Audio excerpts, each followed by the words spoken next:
Hello, welcome back. Today we are going to be talking about Disney dining plan. Is it worth it and should you get it? And so on and so on. So let's get talking. All right, down below I will have a link to the Disney dining plan page where you can get on and look at the prices and what all is included in which plan, because at different times they have different plans and different prices. Right now, I think, and I can't remember the exact names, these are the kind of things they're changing all the time. So that's why I'm not actually listing it out for you, because as soon as I do, it'll change and be different tomorrow. But there's usually a lower tiered dining plan that is like only quick service. And then there's a higher end dining plan that has a sit down and a quick service.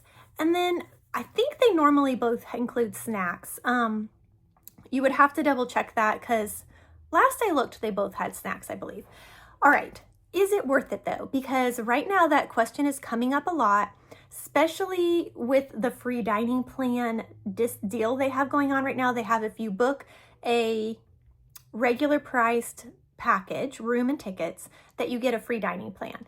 And is it really even a good deal? Hint, hint, it's not. They have other deals that are actually a better deal than doing the free dining plan one. I have us a trip booked on, I think it's like the 30% off spring summer deal or something like that. I can't remember exactly what it's called. Anyway, I booked it before the free dining plan came out. Once the free dining plan deal came out, I looked to see if it'd be cheaper to switch to that. It would actually cost us around $2,000 more to switch to that deal. So yeah, it's not really a good deal for us. Could it be possibly a good deal for you? Maybe. And this also kind of depends on maybe what people you have in your party. But let me tell you how to figure out if it's a good deal for you or not. Since there are so many different variables that you need to kind of take into account here, and everyone is so, like, they have their own plans, there's really not one true answer to this. So let's go through and I'll kind of tell you how to figure out if it's a good deal for you. Okay, so each restaurant that they have there at Disney World has, if you go to the My Disney Experience app and then you type in that restaurant, like up in the little search bar, it'll bring that restaurant up, and each one has their menu with the prices listed there on the app. So what you should first do is probably figure out all the places that you would maybe possibly want to eat. I would probably only pick, if you're looking at a quick service. Now, quick service is anything that you go in, you order your food, they hand it to you, and then you go sit down and eat, kind of like fast food. And of course you can order it on the mobile app, which I highly recommend doing. I love mobile ordering our food. Anyway, so that is quick service. You go in, you get your food, you sit, you eat. A dining or a sit down service is more like, a sit down restaurant. You have to make reservations, or usually you need to make reservations. Sometimes they do walk-ups are available, but at least for a party of our size, hardly ever does walk-up work. So we always have to make reservations. Then they sit you down at a seat and you have a waiter or waitress that will, take your order and serve you. Some of these are family style, some of them are buffet. And family style, just so you guys know all the lingo, in case, I'm assuming you've never been. Okay, so I know if you're like a seasoned Disney person, you probably are like, I know all this. But if you've never been, you probably don't know what this means. So family style is kind of like a buffet, except they bring it all to you. So everything that restaurant has to offer, they bring in smaller portions and they just give it to you all right there. Then if there's one particular item you like better or you just need more of, you can just ask for refills on that item. And it's unlimited, so you can eat until you're full and everyone in your party is full. But instead of picking what you're going to eat, they just bring it all to you. They're like, this is everything we make, have at it. So more like if, your mom made you dinner and she brought everything out. Only the bottomless thing doesn't usually happen at home, at least not in this home. But so that's family style. Buffet is just a traditional buffet where you're gonna get up and go get your food and then you have to come sit back down. And most of the buffets are character dining. Not all of the sit down restaurants are character dining though. It really just depends on which one. All right, so that's kind of the two types, between a quick service and a sit down.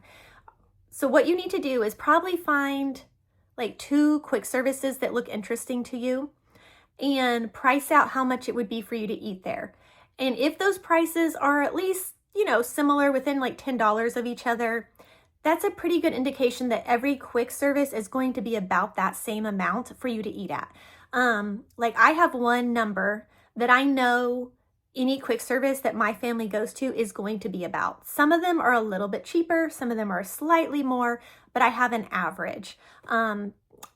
For just to give you an example, like say 50 is my average. So I know if I go to some, it might actually cost me only 45 to eat there, but if I go to others, it's actually going to cost me 60 or 55. So I know that's a general price.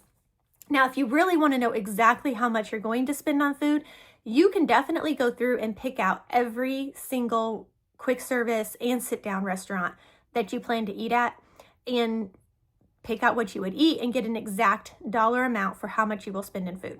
But this usually works for me. I just know what my quick service average is. And so I take that times how many days I know we're going to be eating quick service. Then we do not usually do sit down every day. We tend to do sit down, well, I guess it kind of depends on the trip. We've gone sometimes where we did no sit down. That's not our norm though, but we have done no sit down before. We usually at least do probably 2 to 3 sit down. Even when we've planned to not do like that third, we usually by the end of the week, we're kind of like, yeah, I think I just want to do that. And so we end up adding on last minute kind of a sit down. So now I just plan to do, like 2 to 3. This trip I have coming up, I have some very specific restaurants that I hope to be able to get reservations at. So I will be pricing out when I do mine, those exact restaurants, because I know I really want those. But the sit down restaurants I feel like are a little easier to figure out the pricing with, because you do usually need to make reservations for them. You do kind of usually know, okay, we are going to do this one, and this one. So once you do that, and they also are more, since some of them you actually order off a menu the thing you want, but most of them are like the buffet or family style, at least the ones we do. So that's also a little easier to price because it's just like $78 an adult. So I know you can just take that price times however many adults you have, and then they have kid prices. So then just run up the numbers for those, add them to your quick service, and that'll give you a good guess on, or estimate on, how much you're going to spend on food. So the only food we have not included in this would be breakfast and snacks, which the meal plans do not come with that particularly. They usually only come with like 2 meals a day, and then snacks. Snacks credits can be used for breakfast items though.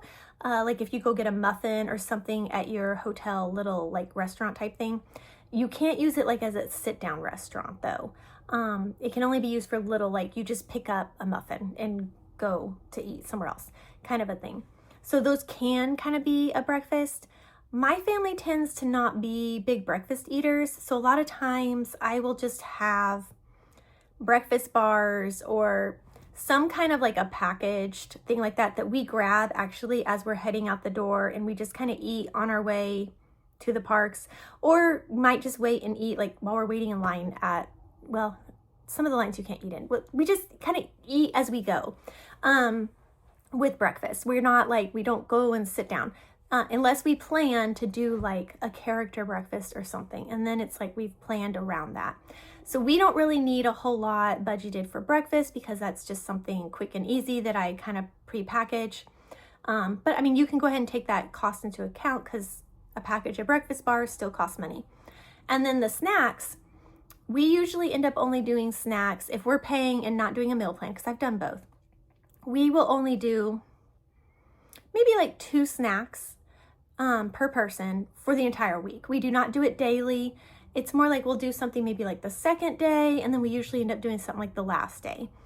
So and then you can also find the cost of snacks if you look online. I don't know, you might be able to find that on the app too. I will look and see.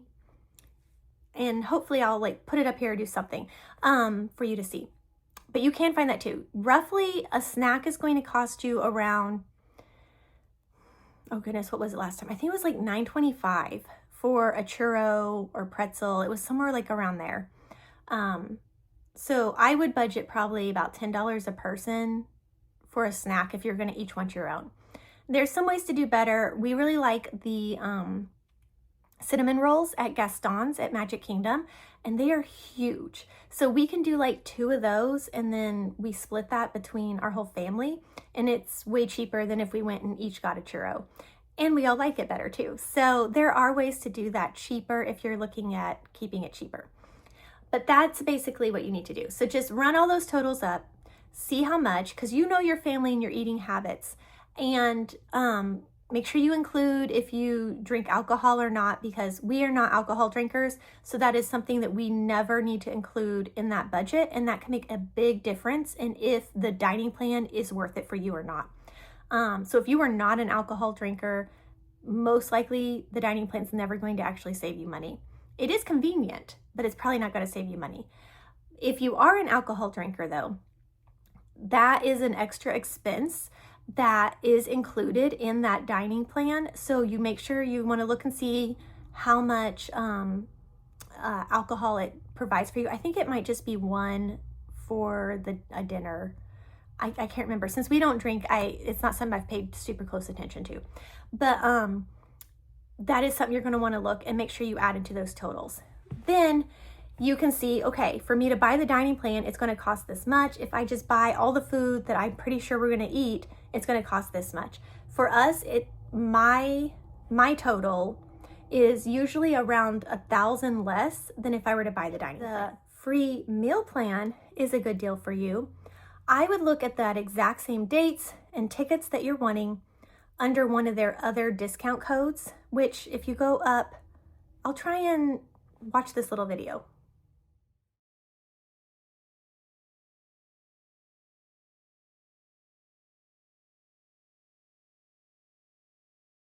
If you look at different code, and then you can just, go to the cart, go all the way to your shopping cart, like you're going to check out and see what your total is. And that'll tell you, the difference between that discount and if you do the dining plan discount. So then to really know what's going to save you money, take that new discount and add those totals up that you made for how much it's going to cost you to eat if you eat at all the restaurants you want to, and add those together. Is that cheaper than doing the free dining plan or more? And that's really all you have to do. That sounded really complicated, but it's really not that complicated. There was just a lot of words to say something simple. But and yes, I did that, and I looked at ours, and yeah, like I said, it was going to cost us $1,000 more than even doing the free dining. One more thing I need to mention: when you're running those totals, you need to realize that the tip is not included for your sit-down restaurant. And even if you do the free dining plan, you will still have to pay that tip portion. And when you're looking at like doing like a character meal or something, that tip portion is actually quite a bit. 20% on a meal that's costing you like $550 is pretty pricey. So it's not like you're like, oh yeah, I have $5 in my bag. So that is something you're going to want to probably calculate into all those expenses that you will pay either way.